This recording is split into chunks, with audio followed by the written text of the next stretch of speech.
ao impasse que afeta a vida do país, da sua globalidade. Não se trata apenas de dificuldades políticas que meras negociações poderiam remover. O impasse atinge todos os planos.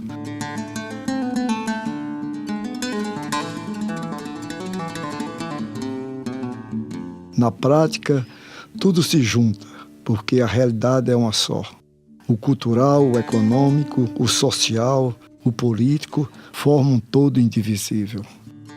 Quando vejo alguém interessado em discutir a posição teórica, filosófica ou religiosa de A ou B, desconfio sempre que esse alguém está interessado em não resolver e impedir que se resolva qualquer problema concreto do povo. O que devemos discutir, na verdade, é a maneira de nos unirmos para resolver esses problemas concretos do povo. E quais são eles? São muitos, são numerosos, como a fome e a impossibilidade de o povo sobreviver em grandes áreas do nosso território. Uma dessas áreas é o Nordeste, que tem seu epicentro em Pernambuco e, por que não dizer, nesta antiga cidade do Recife.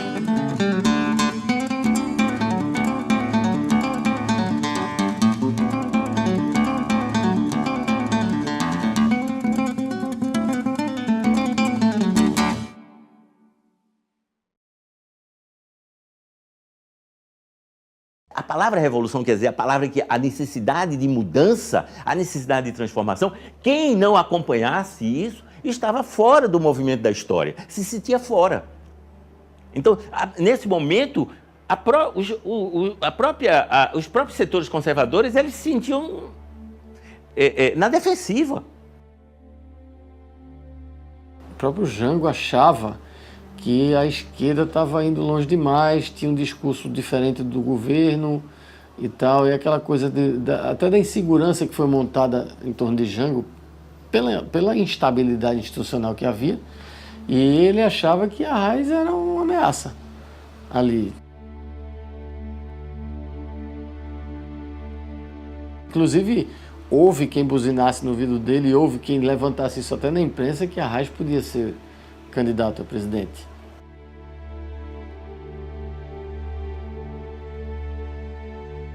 A Arraes, ao mesmo tempo, ele está entre fogos cruzadíssimos. Porque se no campo ele tem Julião levando e produzindo um efeito de revolução a todo custo, no modelo de Cuba, você tem uma relação entre Arraes e Goulart de profunda desconfiança. O pessoal da Casa Militar avisava que tinham, pelo centro do Recife, que tinham olheiros, pessoas diferentes fazendo perguntas, gente que estava se aproximando do quarto-exército, do comando do quarto-exército aqui. Então, havia sim uma fiscalização, até um patrulhamento sobre a Arraes. O próprio governo norte-americano, né, monitorava o que acontecia no Brasil, monitorava em particular o que acontecia em Pernambuco, entendendo que havia semelhanças muito grandes em relação ao Nordeste brasileiro e Cuba. O Estado como um todo, ele tinha os coronéis e os trabalhadores campesinos se organizando em sindicatos. Então Pernambuco sempre esteve nesse epicentro, e de 60 até 64 foi muito visado por conta disso. Nós não podemos entender o significado desse momento histórico, né, sem recuperar o significado que tem as transformações que estão ocorrendo no mundo. Você vem da Revolução Russa, da Revolução Chinesa, depois da Segunda Guerra. Você vem depois a Revolução Cubana. Com a Revolução Cubana, essa identificação do Nordeste com a Revolução Cubana.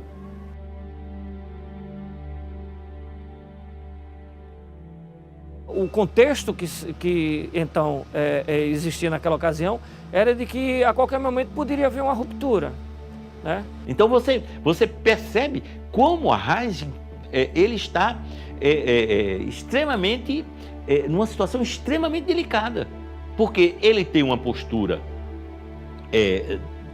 digamos assim, a favor de reformas, Mas como ele tem a possibilidade de ser presidente, Goulart o vê como adversário, e ele tem Julião a incendiar.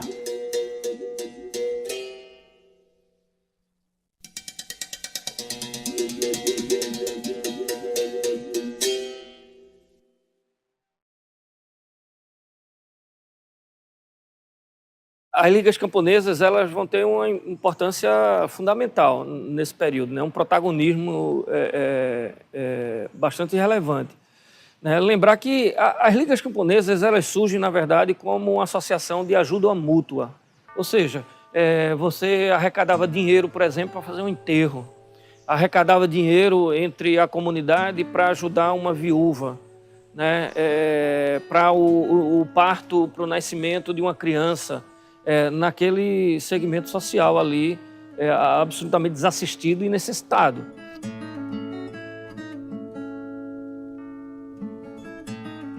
Nessa ocasião, os trabalhadores rurais, os camponeses, não recebiam salário. Né? No final do mês, eles deviam ao balcão, né, do usineiro, né, que montava lá uma espécie de mercearia, né, onde eles tiravam os produtos que necessitavam durante o mês para a sua subsistência. E, no final do mês, eles não tinham que receber, eles deviam dinheiro, porque eles tiravam lá mais do que o que eles recebiam. Buscando ajuda, né, eles encontram em Francisco Julião, né, o Zezé da Galileia, que é a liderança ali, ele procura Francisco Julião e procura Francisco Julião inicialmente para Julião ser advogado da causa deles, né? Em função da atuação de Julião como advogado e alguém envolvido com a preocupação mais social, etc. E Julião termina se transformando ou sendo identificado com as ligas camponesas e se transforma na principal liderança, a liderança mais visível das ligas camponesas.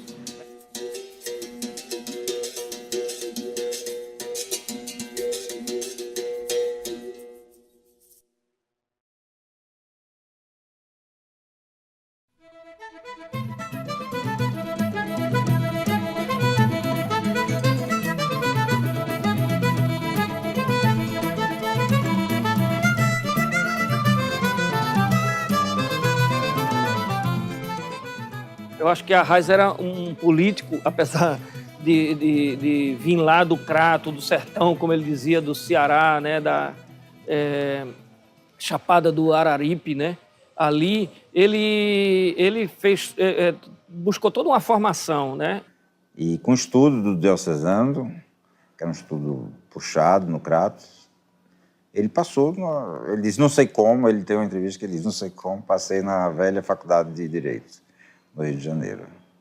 E ele fez um concurso, ainda estudante, para o IAA, Instituto Açúcar do Álcool,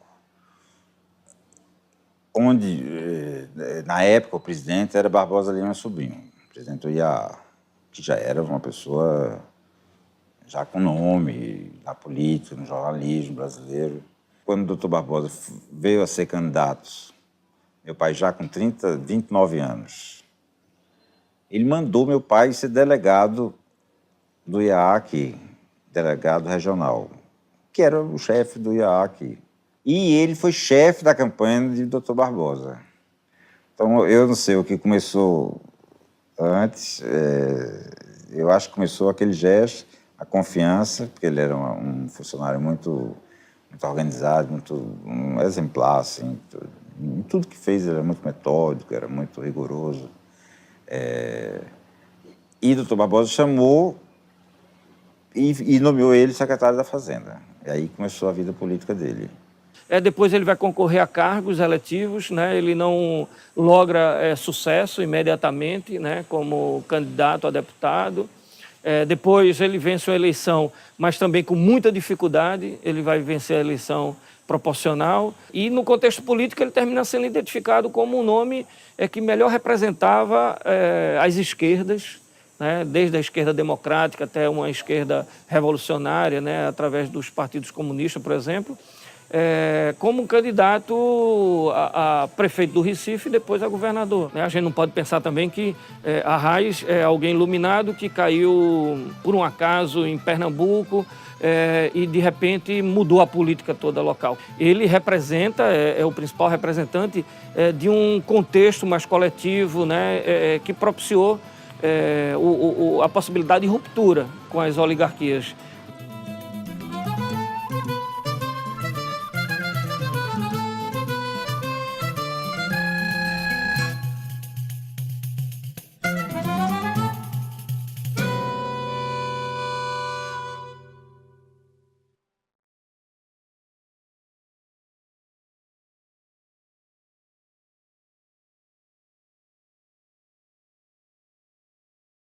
A grande questão era a alfabetização de adultos. Quer dizer, essa era uma das grandes questões, né? E aí você tinha Paulo Freire, que era um dos fundadores do MCP e que estava lá desenvolvendo o que ficou conhecido como método Paulo Freire, que era exatamente se alfabetizar em 40 horas. Depois, Paulo Freire foi chamado por Jango para fazer o Programa Nacional de Educação, foi para Brasília e foi adotado um método semelhante, mas que tinha uma cartilha e tal, que era de Josina Godoy e Norma Coelho. Se de um lado suscitou adesão e foi multiplicado no Brasil inteiro, do outro lado isso também suscitou muito pavor. De repente, como é que você poderia alfabetizar os analfabetos, que você não tinha voto em analfabeto, né? É bom você lembrar disso. Então, a forma de mudar, digamos, o eleitorado era fazê-lo alfabetizado para poder ser votante. O clima era esse. Quando você alfabetiza, quem detém o poder fica um pouco temeroso de que vai perder o controle. Então, alfabetizar adultos, nossa, e com o método Paulo Freire, que é um método que, em vez de dizer vovô viu a uva, Chico viu a enxada. Então, se adapta ao Nordeste e tal. Aquilo tudo gerou uma resistência grande no MCP. Pernambuco era governado pelas elites, né? Muito ligado à aristocracia do açúcar e um outro segmento industrial mais iniciante mesmo, algo ainda não consolidado. Então, a economia do açúcar é o que prevalecia, né, na ocasião. Então, havia uma preocupação muito mais voltada à questão econômica do Estado e ao atendimento dos interesses da elite do que as questões sociais. Você não tinha nos bairros populares escolas, salas de aula, isso não existia.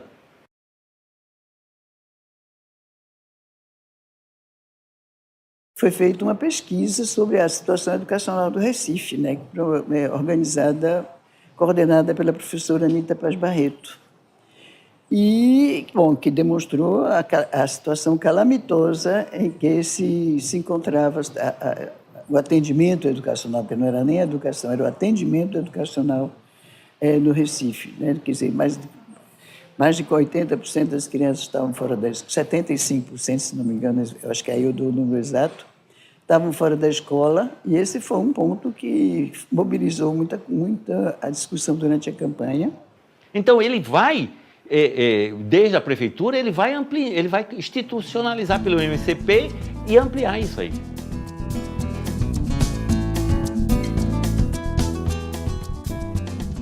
Com isso, o município assumiu o seu pedaço, a sua responsabilidade em relação à educação formal, né? Particularmente em relação à educação obrigatória.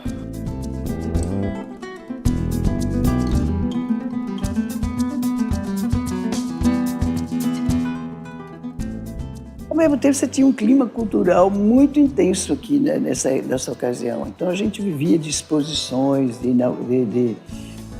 tinha cursos de artes organizados por Abelardo da Hora, que se chamava Ateliê Coletivo, se não me engano. Você tinha Hermílio Borba Filho, Ariano Suassuna, né? O próprio Gilberto Freire, você tinha a Luiz Falcão, você tinha José Laurênio de Lima. Acho que era uma conjunção de iniciativas que Dr. Arraes soube, de certa maneira, galvanizar. em torno de o que ele chamou de movimento. Ele que deu o nome Movimento de Cultura Popular. Pelo que eu sei, ele e Abelardo sempre dizia isso também. E aí que se criou uma instituição que ela era polivalente, ou seja, ela não fazia só educação, ela fazia cultura popular, incluindo a educação. Tinha grupo de teatro, tinha grupo de dança, tinha grupo de artes plásticas, tinha grupo de um bocado de coisa, inclusive de saúde.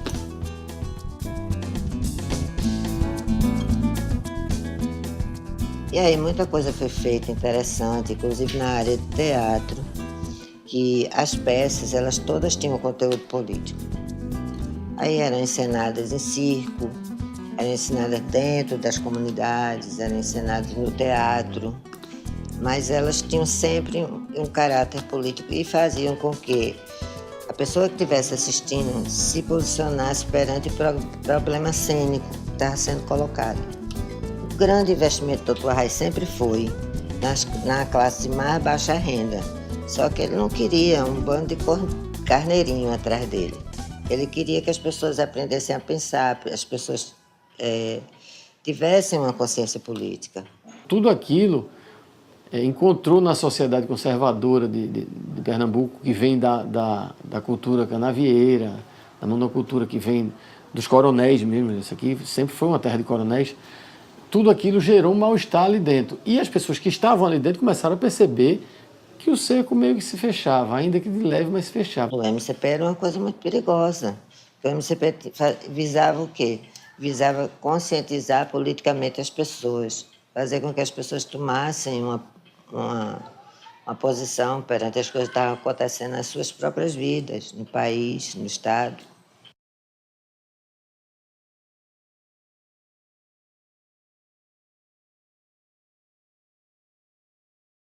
E aí começou a ser sempre dito que o MCP, quer dizer, ele estava fazendo isso era no sentido de fazer com que a revolta do povo era incitada a revolta do povo. É bom não esquecer que a gente estava em pleno período do êxito da Revolução Cubana, né? Não esquecer isso, que esse era um clima muito favorável a esse tipo de ideologização. Na verdade, as consequências do MCP, o que é que tudo isso, a que tudo isso levaria, né? Não chegaram a ser elucidadas, porque não deu tempo. O que se dizia era que era cheio de comunistas, que arrastava botar todos os comunistas do mundo para dar aula no MCP, que era um antro. Tanto digamos, o apoio como o desapoio. Foi muito rápido, né? Que aí houve a cisão do Dr. Arraes com Cid Sampaio, aí começou o Dr. Arraes se apresentar-se como candidato a governo estadual, e aí com isso começaram os vereadores a fazer toda uma campanha contra o MCP, que não tinha mais dinheiro. Todas essas coisas aconteceram no espaço de 2, 3 anos, uma coisa incrível. O MCP, ele terminou no dia 1º de abril de 64, quando os militares cercaram a sede do MCP e prenderam todos os dirigentes e queimaram todos os artigos, o que foi mais grave ainda. Porque o que a gente tem hoje para pesquisa é o que as pessoas tinham em casa, em suas casas. Por um acaso tinha alguma coisa em casa. Porque o arquivo do MCP foi completamente destruído, foi queimado.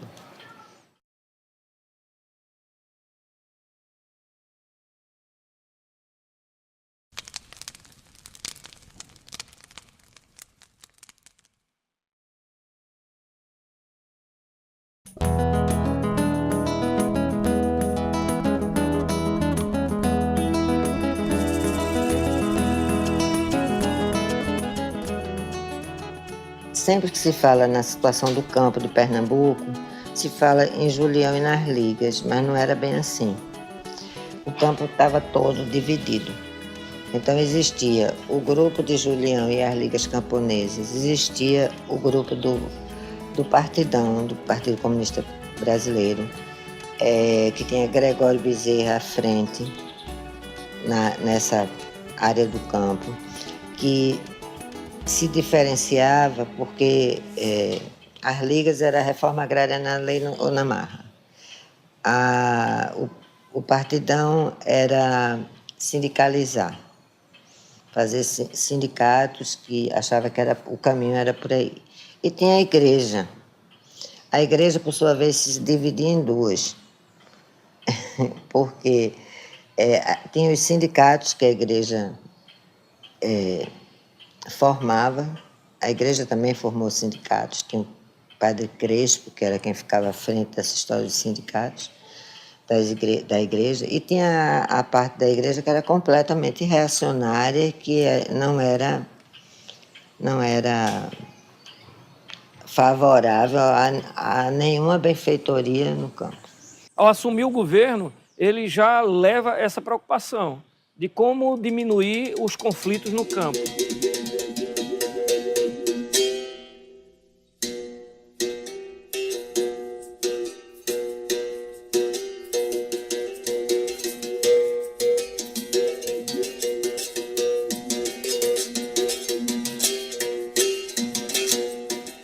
A primeira coisa é tentar redirecionar a atuação da polícia. Isso é uma primeira questão que o Miguel Arraes vai fazer. E essa atuação vai ser bastante complicada, porque a polícia até então, ela tinha uma atuação repressiva em relação à greve e ao movimento social. Ele tinha os delegados todos sob controle, ele não queria que houvesse violência. Ele controlava muito de perto aquilo ali, ele queria mudar a mentalidade da polícia para que a polícia não já saísse baixando o cacetete, porque o trabalhador tinha direito à greve, tinha direito a se manifestar. E ele achava que tinha. Então, o senhor de Engenho não achava que tinha, mas a Arraes achava que tinha. Então, tinha aquele conflito. E a quem a polícia serve? Não é? Ao senhor de terras ou ao governo e ao povo? E uma outra questão foi a criação da Secretaria Assistente com esse direcionamento. A criação da Secretaria Assistente foi do governo anterior, mas ela funcionava muito mais como um movimento assistencialista. Durante o governo Arraes, a Secretaria Assistente ela vai funcionar como um órgão de negociação. Ou seja, não vai ser o policial que vai primeiro resolver o problema. Quem vai vão ser os funcionários da Secretaria Assistente, muitas vezes até o próprio secretário. E a atuação da Secretaria Assistente ela vai crescendo durante o governo.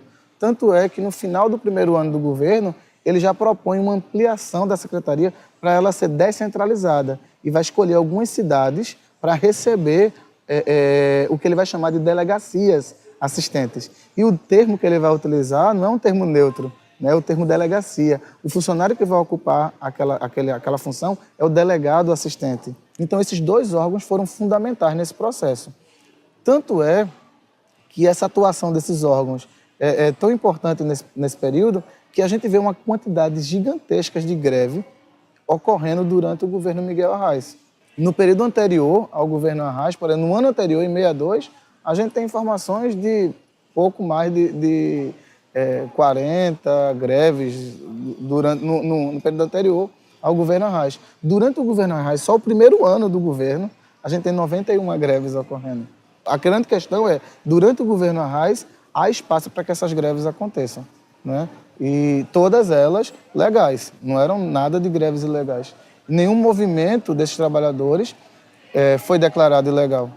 Inclusive, em determinado momento, quando as críticas se avolumam muito ao governo, ele, nesse processo de negociação, ele vai tentar, junto a esses movimentos sociais, alguns movimentos sociais, tentar minimizar a atuação desses movimentos, como é o caso dos trotskistas e como é o caso das próprias ligas camponesas. Durante o governo Arraes, as ligas camponesas cresceram muito. Então, alguns setores das ligas camponesas, algumas lideranças das ligas camponesas, Arraes vai, de alguma forma, tentar minimizar ou até combater a atuação. Isso vai acontecer com o Júlio Santana, na cidade de Barreiros, isso vai acontecer com os trotskistas em Itambé, depois do assassinato de um jovem trotskista. Então, inclusive, ele vai ser criticado por vários setores de movimentos sociais pela prisão do Júlio Santana e pela prisão dos trotskistas aqui em Pernambuco. Se você tem um governo absolutamente autoritário e que criminaliza os movimentos sociais, que não dialoga com os movimentos sociais, você vai ter uma mobilização que é uma mobilização muito mais reativa a esse perfil, né? E talvez menos propositivo, menos reivindicativo e muito mais reativo a medidas que são tomadas por esse governo. Se você tem um governo que tem um diálogo, né, ou uma sintonia com os movimentos sociais, ou não é o caso de Arraes, até resulta desses movimentos sociais, né, no caso de Arraes era uma relação dele como ator político com esse movimento, ele não surge daquele movimento, você se sente muito mais à vontade, do ponto de vista dos movimentos sociais, você se sente muito mais à vontade para ser propositivo, reivindicativo e achar que, bom, esse é um governo onde a gente tem uma margem de pressão que a gente pode exercer, né, em que a gente tem uma possibilidade de esticar a corda muito maior do que em outro contexto.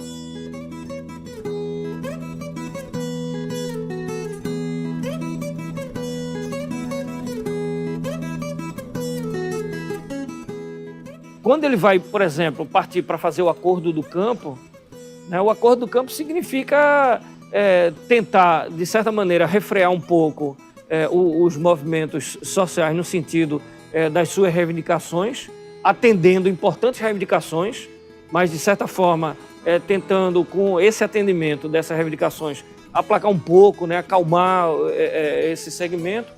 E, por outro lado, atender interesses também dos usineiros, né, dos industriais, dos atores econômicos que atuavam, tentando convencê-los de que, se houver paz no campo, todos ganham, inclusive a economia do Estado ganha, então os usineiros vão ganhar também com isso.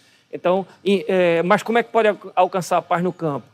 A paz no campo pode ser alcançada com atendimento de determinados direitos sociais dos trabalhadores e tal, de certa maneira estender para os trabalhadores rurais os direitos que já estavam colocados para os trabalhadores urbanos através da CLT, desde 1943. O campo pernambucano era uma coisa muito complicada e esse acordo do campo foi uma verdadeira mágica. Ele conseguiu reunir os usineiros, os produtores e os distribuidores de açúcar e os sindicatos campesinos numa mesa. Isso era uma coisa, até então, inimaginável. Conseguiu muita coisa, porque ele conseguiu os mesmos direitos que os trabalhadores urbanos já tinham, né? O 13º, férias, carteira assinada, uma série de direitos que ninguém nem imaginava, né, que fosse possível. A formulação do Acordo do Campo, a sua finalização, a sua concretude no final, representa todo um esforço de governo, né? Por isso que ele ganha uma dimensão e ele tem uma força grande. Ele não se resume a 5, 6 reuniões que são feitas no Palácio e que junta meia dúzia, o dobro de pessoas e que vai chegar a um acordo. Quer dizer, não é isso. É uma construção que se dá ao longo de todo o governo, de negociações intensas que ele vai tendo com todos os segmentos.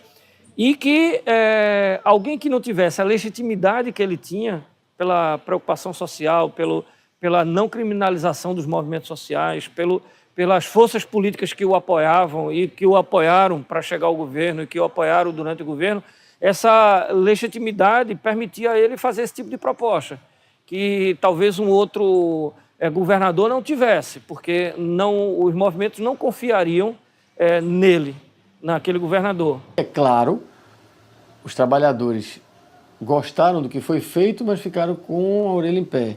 E os patrões não gostaram de ter que ceder, mas cederam com a orelha em pé. Então o clima sempre foi tenso ali. O governo Arraes de 62 e 64 não havia um momento de descanso. Vamos dizer assim, está tudo céu de brigadeiro aqui no governo Arraes. Não está. Na época o discurso que se fazia é que Arraes está deixando virar baderna. Ele quer a baderna, ele prefere a baderna porque ele vai ficar do lado dos baderneiros e com isso ele consegue apoio popular e tal, do trabalhador, baderneiro, sindicalista. E a oposição, convenhamos, no início da década de 60, em Pernambuco, a oposição a Arraes vinha muito da ala conservadora, né? Ele tinha, do outro lado, alguns radicais de esquerda, mas a maioria era da direita conservadora.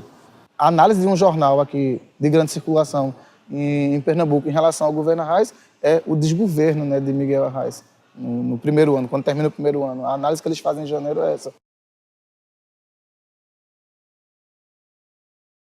Então,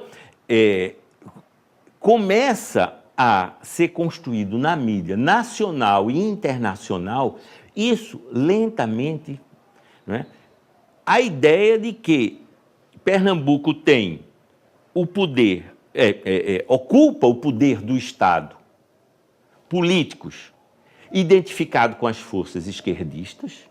Você poderia dizer, mas Arraes nunca foi comunista, mas na hora da construção do discurso político, não interessa se você está filiado, com quem você negocia, quem são seus aliados. E isso é que dá a sua identidade. Então, Arraes tinha em Pernambuco, de fato, ele teve o apoio do PC. O PC sempre esteve com ele.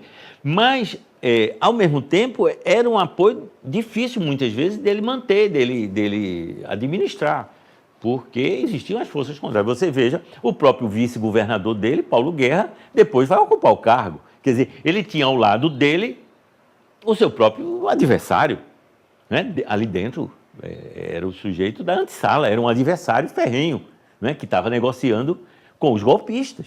Então, para nós pensarmos como esse é um momento de muita insegurança, instabilidade e de muitas forças que estão trabalhando no sentido dessa instabilidade e no que virá. Isso aos poucos foi minando a imagem e ao mesmo tempo foi se colocando em Arraes uma imagem de comunista, até o ponto que ele dizia, o golpe é inevitável.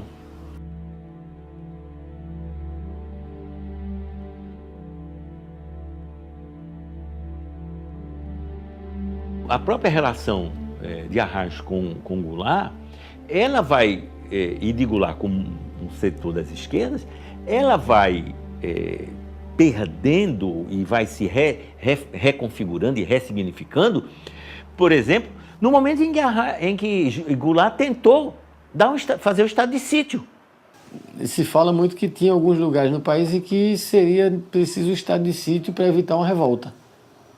Eu não sei de onde parte uma análise dessa, porque tinha os campesinos aqui, tinha as ligas camponesas, e talvez isso também reforçasse um pouco o medo lá na capital, no Rio de Janeiro, de que houvesse algum motim interno.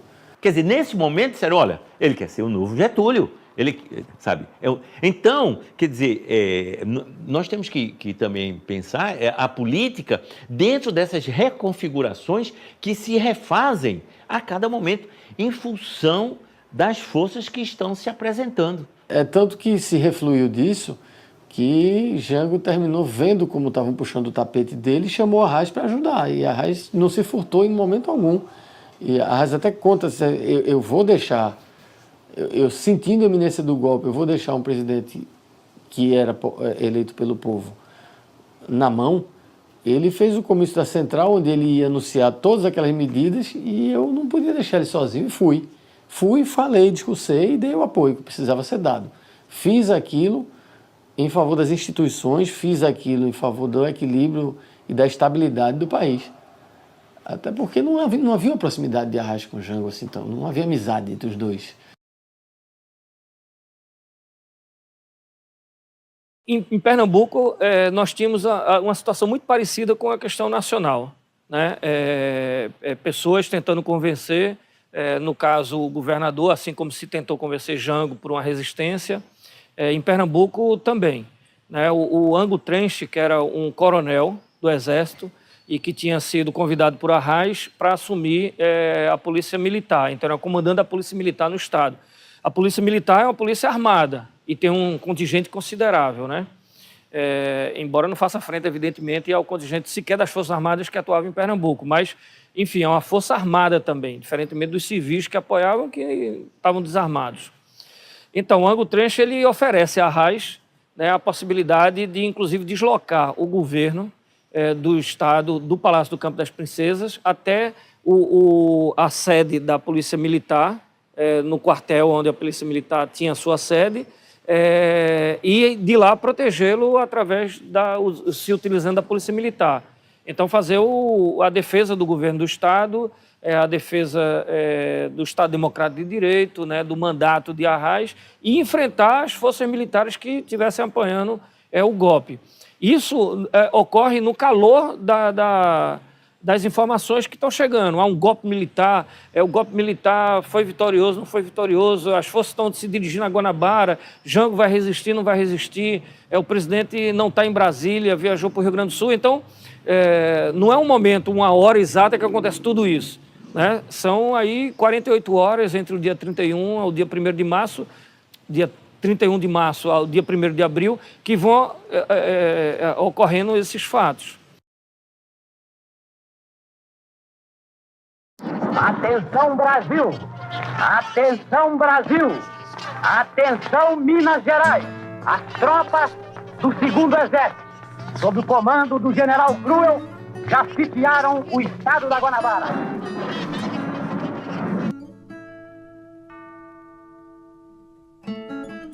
A situação em termos de comunicação era muito precária, né? Então, na medida do possível, ele tenta acompanhar o que está acontecendo em Brasília e na Guanabara, em Minas Gerais, o que é que está acontecendo naqueles momentos. Porque até a noite anterior, os militares diziam que a situação era tranquila. Na noite anterior, ele ainda mandou um documento para todos os governadores do Nordeste pedindo apoio a Jango. Para tentar ainda resistir, se unir, criar um grupo que fosse argumentar, e não pelas armas, argumentar pela institucionalidade e tal. E foram todos pulando fora, sobrou de Sergipe, Seixas Dória, foi o único que sobrou junto com ele, e terminaram os dois presos em Fernando de Noronha. E neste momento recebo confirmação da prisão em Pernambuco do governador Miguel Arras, pelo general Justino Alves Bastos, comandante do 4º Exército. O palácio amanheceu cercado pelos tanques, né? A Rua da Aurora ali, o entorno do palácio estava todo cercado. E o doutor Arraes nem tinha certeza ainda do golpe quando percebeu essa história de que o palácio estava cercado. Até que disseram a ele que Jango tinha sido deposto e que uma nova ordem se instalava no país e que nessa nova ordem ele não cabia. Ou melhor, ele poderia caber, se ele se adaptasse a ela. Ele teria que renunciar, ele teria que demitir todo o secretariado, quem ia indicar os secretários iam ser os militares, né? Era uma série de condições que foram impostas, né? E ele insistiu em ficar no palácio, não quis sair, foi deposto, só saio daqui preso, essa aqui é minha casa, a casa que o povo me deu, o mandato que o povo me deu, e eu não vou sair por ordem de general. Ele disse que naquele momento pode ser que ele já seja um prisioneiro do 4º Exército.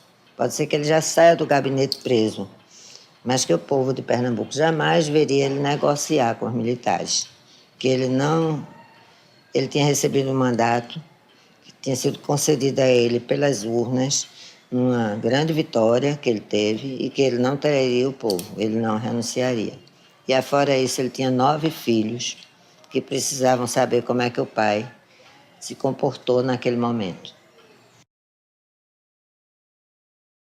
No momento em que eu falo, o Palácio do Governo está sendo ocupado por tropas do Exército que se subordinaram contra o senhor Presidente da República,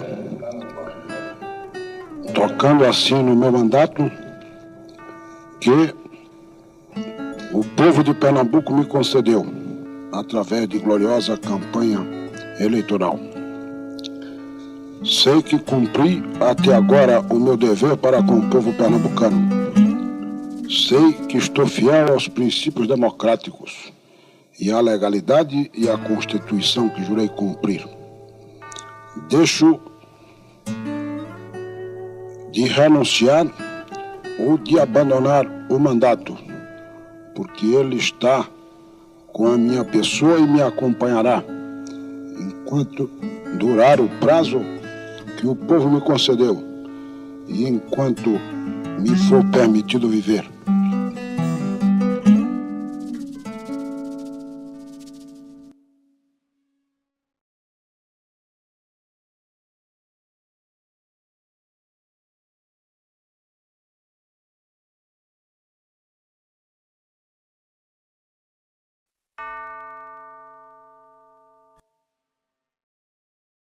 Diferentemente do que muitas pessoas escreveram em 2005, quando ele morre, se reportaram muito, isso é comum no Brasil, mas sobretudo um político forjado desde os anos 50, né, a ideia de que à medida que ele morreu, Arraes passa a ser um mito e ele passa para a história.